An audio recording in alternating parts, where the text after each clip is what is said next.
Dagos nang diniskwalipikar kan Commission on Elections Second Division ang kandidatura pagkakonsihal ni Legazpi City Councilor Al Bariso kan nakalihis na 2022 national and local elections. Sigun sa tagapagtaram kan COMELEC, malinaw na nagkaigwanin bayulasyon si Bariso sa election spending ban matapos na mapatunayan na nagkaigwainin partisipasyon sa ginibong payout para sa TODA gamit ang pondo kan syudad mantang nasa laog na kan karampanyahan. Nakadahilan ng napatunayan po ng COMELEC Second Division na siya po ay lumabag sa Section 261V ng Omnibus Election Code o yung illegal release, disbursement of public funds during the 45 days of the campaign period in relation to Section 68 also of the Omnibus Election Code o yung pamimigay, giving of money and others to influence, induce, or corrupt voters. In fact po, napatunayan ng Second Division ng COMELEC na mismong nga po si Councilor Al Bariso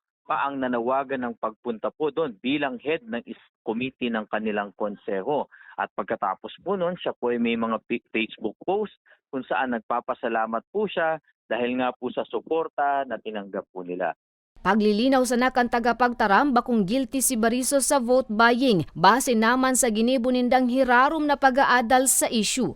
Tutupad po kami sa due process. Bibigyan po ang lahat ng partido ng pagkakataon at oras para makapagsumite na naaayon sa COMELEC Rules of Procedure.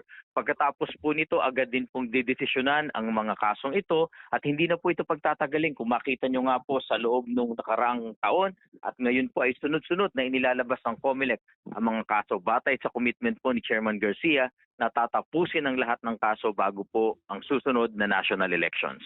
Magigirumduman nag-ugat ang disqualification case laban kay Bariso kan magsunad nin petisyon an kay tuman na kandidato pagkakonsihal kan Legazpi City na si Joseph San Juan Armugila. Enot naman na napababa sa pwesto huli sa parehong kaso ang dating gobernador na si Noel Rosal. Mantang pigahalat pa ang desisyon kan Korte Suprema sa kaso naman na hinahampang kan presenting alkalde kan syudad na si Mayor Geraldine Rosal.